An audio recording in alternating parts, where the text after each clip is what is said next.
मैं उत्तर प्रदेश के composite school मामूरगंज में शिक्षक हूँ। मैं निपुण भारत के अंतर्गत बुनियादी भाषा और गणित पढ़ाता हूँ और स्कूल रेडनेस प्रोग्राम के तहत बच्चों को कुछ रोचक गतिविधियाँ भी करवाता हूँ। हम शिक्षकों को एक निपुण किट व एक स्कूल रेडनेस शिक्षक संदर्शिका प्रदान की गई है और ये किट व स्कूल रेडनेस शिक्षक संदर्शिका मेरे बहुत से काम आसान कर देती है। मैं इनकी मदद से शिक्षण योजना की अच्छी तैयारी कर पाता हूँ। मैं रोचक तरीके अपनाता हूँ बच्चों को पढ़ाने के लिए और अपना वक्त बचाता हूँ। जब मुझे ये रेडनेस किट व संदर्शिका दी गई थी तो मेरे मन में कई प्रश्न उठे थे, जैसे हर दिन संदर्शिका का प्रयोग कब करना है, कैसे करना है और क्या पढ़ाने के लिए करना है, और बच्चों को होमवर्क कितना और कैसे देना है। अच्छे शिक्षण के लिए ज़रूरी है अच्छी तैयारी और मैं अपने शिक्षण के लिए तैयारी एक दिन पहले नियमित रूप से करता हूँ। तैयारी के लिए मैं शिक्षण संदर्शिका से देखता हूँ कि कल मुझे क्या और कहाँ से पढ़ाना है। तो जैसा कि आप देख रहे हैं, इससे पहले मैं दूसरे सप्ताह के 4 दिन का शिक्षण कार्य पूरा कर चुका हूँ और मुझे कल दूसरे सप्ताह के 5वें दिन का शिक्षण कार्य करना है। तो संदर्शिका में जरा देख लेते हैं कि दूसरे सप्ताह के 5वें दिन का क्या टाइम टेबल है, गतिविधि, उद्देश्य, तैयारी और रिक्वायर्ड सामग्री क्या है और गतिविधि के चरण क्या है। तो इस प्रकार मॉर्निंग सर्कल टाइम, स्वतंत्र खेल, भाषा और साक्षरता कौशल, कला संबंधित गतिविधियां, गणित, ईवीएस, वैज्ञानिक सोच, बाहरी खेल व गुड बाय सर्कल टाइम, इन सभी 7 घटकों को मैं अच्छी तरह एक दिन पहले देखता हूं कि किस घटक में क्या कराना है।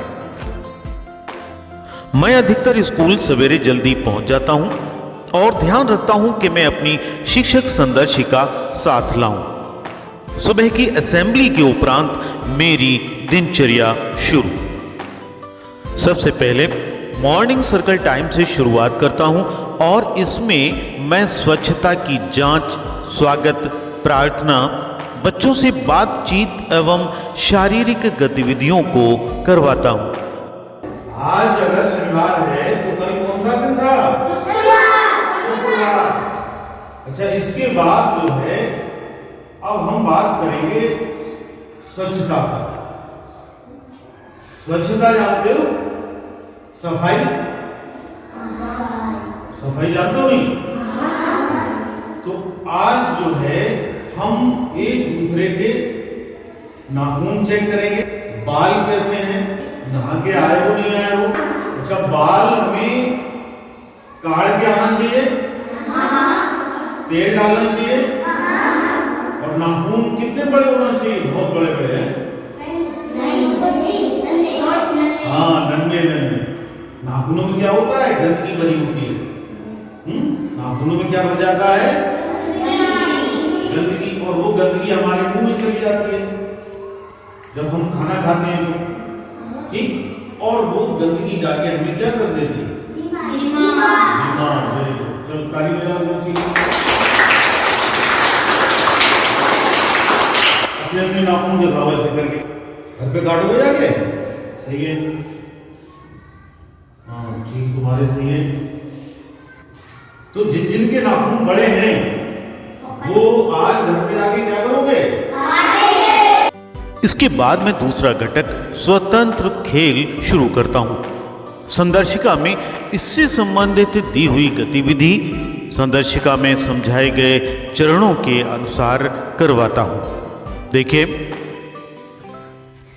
इस घटक में कक्षा कक्ष के 4 स्वतंत्र खेल के कोनों में स्वतंत्र रूप से बच्चों को खेलना होता है।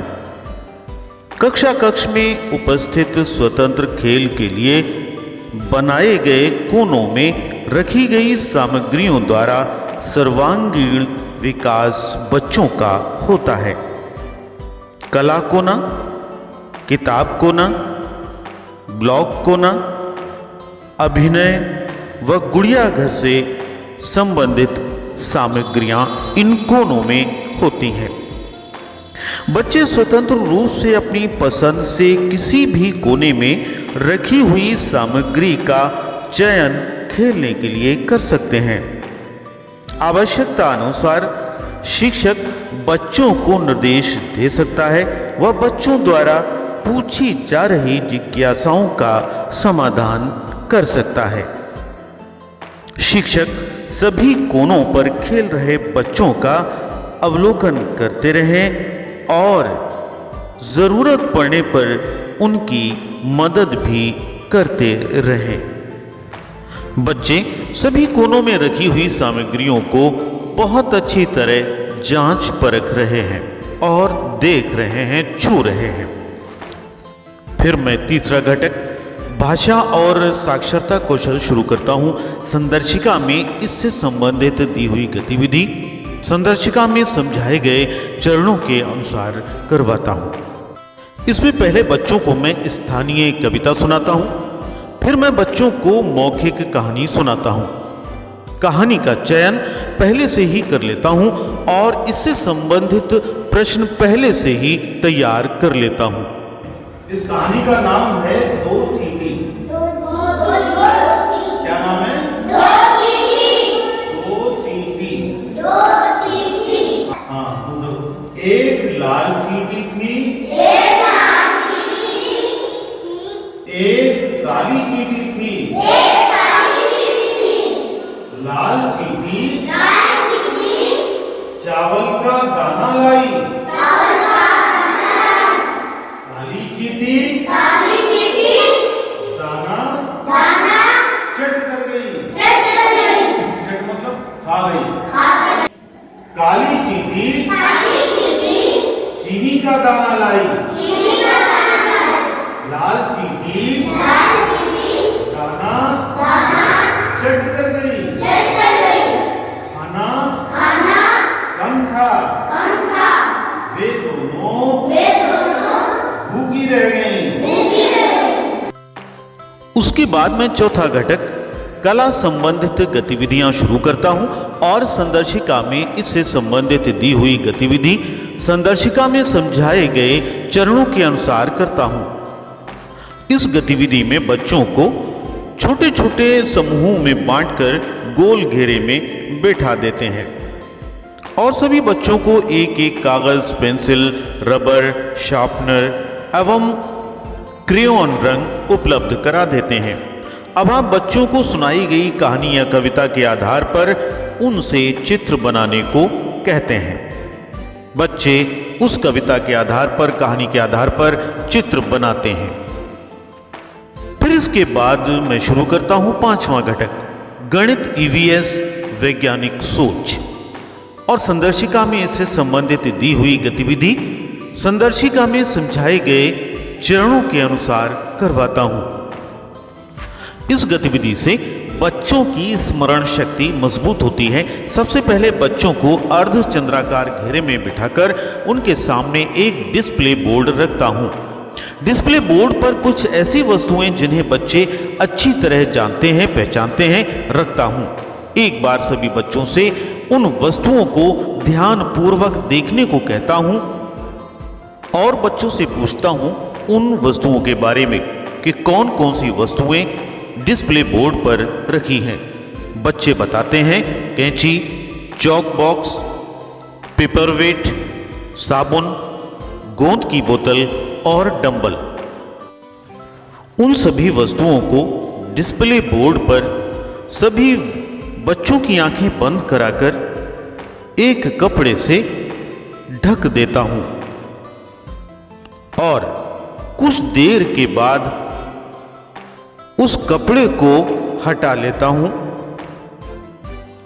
कपड़े को हटाते समय एक चीज यानी उसमें से मैं गम की बोतल कपड़े को हटाते समय कपड़े के साथ में ही ले आता हूं। अब बच्चों से फिर कहता हूं कि अब आप फिर देखिए इन वस्तुओं को और देखिए क्या ये वस्तुएं जो आपने देखी थी सारी वस्तुएं उसमें मौजूद हैं। तो सारे बच्चे एक आवाज में कहते हैं सर एक चीज इसमें मतलब गोंद की बोतल गायब है। इसका मतलब बच्चों ने जो जहन में भरा था कि कौन कौन सी चीजें थीं उनमें से एक चीज गायब हो गई। फिर उसके बाद उन्होंने अपनी स्मरण शक्ति में उस चीज को बनाए रखा और ध्यान रखा कि इसमें एक गोंद की बोतल भी थी। ये थी गतिविधि इस घटक की। इसके बाद मैं शुरू करता हूं छठा घटक बाहरी खेल। और इस घटक की गतिविधि को मैं बहुत ही रोचक तरीके से करवाता हूं। इससे अब तक थके हुए बच्चों की थकान दूर हो जाती है। इसमें जो गतिविधि करवाना है उसका नाम है सुरंग पार करने का खेल। इसमें बच्चों को जो फायदा होगा इस गतिविधि से वो ये होगा कि बच्चों की मांसपेशियां मजबूत होंगी और उनका शारीरिक विकास भी होगा। इसमें हम क्या करते हैं, इसमें बच्चों को एक गोल घेरे में खड़ा होने को कहते हैं। फिर हम बच्चों को गतिविधि के बारे में बताते हैं। दो बच्चों को खड़ा करके एक सुरंग बनाते हैं और बताते हैं बच्चों को इस सुरंग में से सारे बच्चों को निकलना है। सारे बच्चे उस सुरंग में से निकलते हैं। जो बच्चा उनके हाथों से टच हो जाता है वो बाहर हो जाता है और जो टच नहीं हो पाता वो घेरे में खड़ा हो जाता है। इस तरीके से उस सुरंग में से बच्चे निकलते रहते हैं। सुरंग वाले बच्चे अपनी सुरंग को छोटा करते रहते हैं। देखिए कितने इंटरेस्टिंग तरीके से बच्चे गतिविधि को कर रहे हैं। और फिर शुरू होता है खुशी भरा सातवां घटक गुड बाय सर्कल टाइम, क्योंकि यहाँ पर बच्चों में छुट्टी होने की खुशी भरी होती है। देखिए कितनी खुशी के साथ बच्चे अपनी आखिरी गतिविधि करते हैं।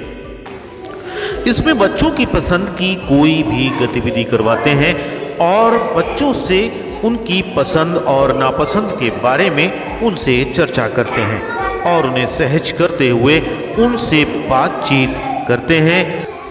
उनसे पूछते हैं कि आज बच्चों ने पूरे दिन कैसा महसूस किया। बच्चे कहते हैं बहुत मज़ा आया। फिर छुट्टी की घंटी बजती है और बच्चे अगले दिन स्कूल आने की उमंग दिल में लिए हुए अपने अपने घर चले जाते हैं।